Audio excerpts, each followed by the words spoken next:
What up, YouTube? Operation Nub coming at you with my first loadout video. And before we get to my loadout video, I just kind of want to, for those of you that don't know why I call it Operation Nub, I want to explain how I lost my thumb. But it's now just a nub, hence the name Operation Nub. Anyways, what happened was I was driving a fork truck that I was not certified to operate. My boss knew that, but he told me to do it anyway because I told him I knew how to. I just wasn't comfortable and everything.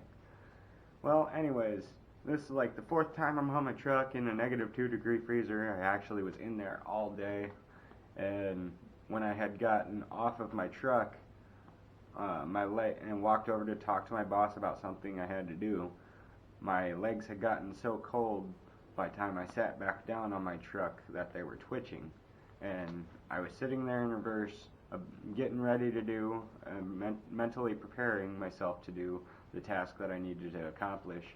And while I was thinking about it, my right leg was twitching, and it ended up stomping on the gas pedal, which sent me going backwards. And that caused my immediate reaction to be putting my hand out trying to stop myself. And as soon as I did that, and it touched the shelf, and the truck had crushed my thumb and my finger right here. And I was in Iowa City in hospitals and clinics for about a week, and then they amputated it after trying leech therapy and sewing it back on and everything. But anyways, that's the reason it's called Operation Nub. This is what it looks like.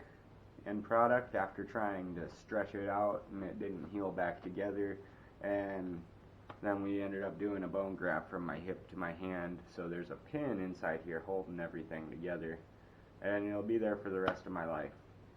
So hence Operation Nub. Now to my loadout video.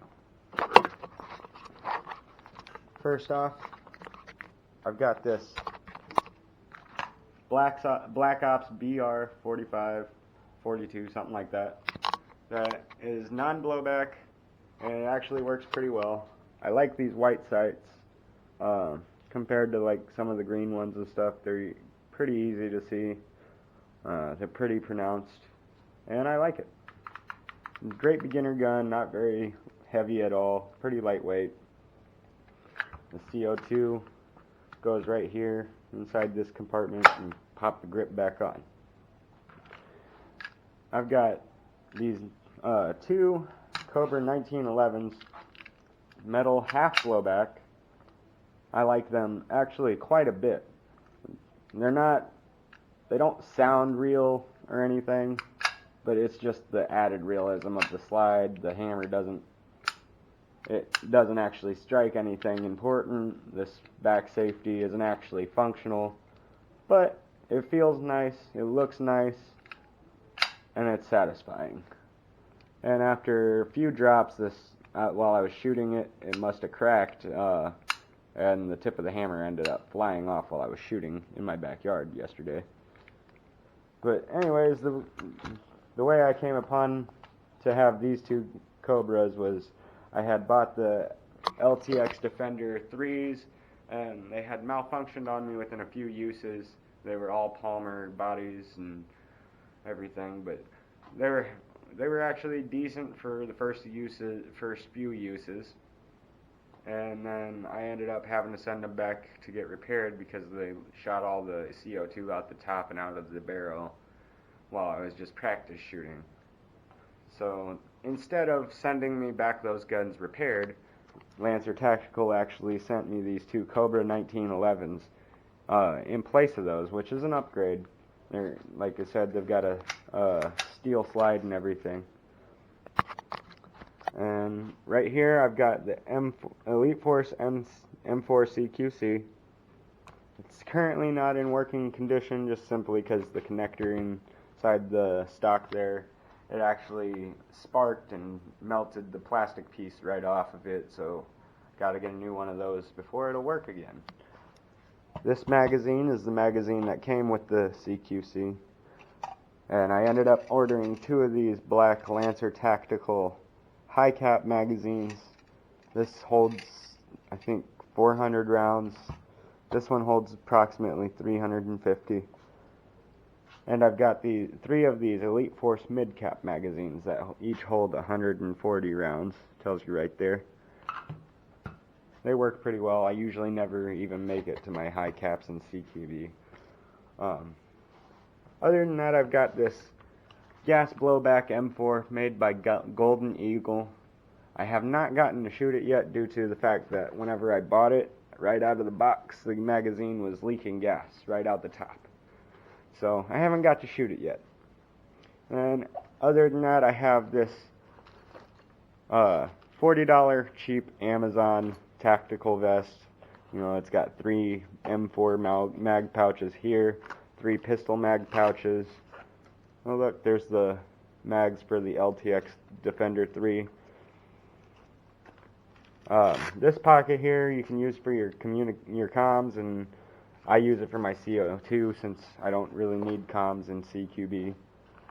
This is just an extra storage pouch that I use for my grenade whenever it's working.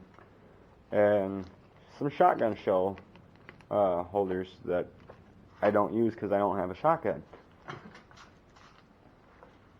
Mountain Dew. Get her done! This is my Storm 360 grenade. Works pretty well whenever it has a valve. Currently does not have one because of didn't get screwed all the way back in after lubricating it, and decided to shoot off because it had a little tiny bit of gas whenever I dropped it on the table like that. Anyways, you load the BBs in through this hole. They eject out of that hole when the gas goes off, and the gas shoots out of that hole so hard it causes it to spin just like that. Hence the name Storm 360. And I've got these FMA goggles that I bought off of Amazon. They're only $30 and work pretty great. I love them. I see very little fogging issues. The only time I really see fogging issues is whenever the button either gets shot or I accidentally bump it and turns off the fan that's on top.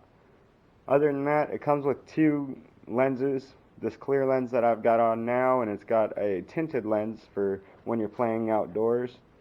Comes with this microfiber cleaning cloth, and this actually really nice case. And if you're wondering, those are just my LiPo batteries for my CQC.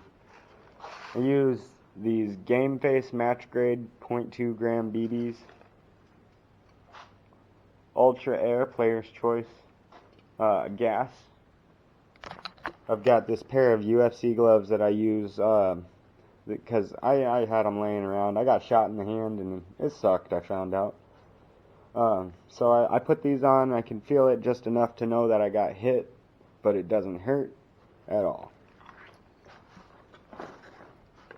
And I've got these 8-ball Walmart knee pads for sliding around on the floor.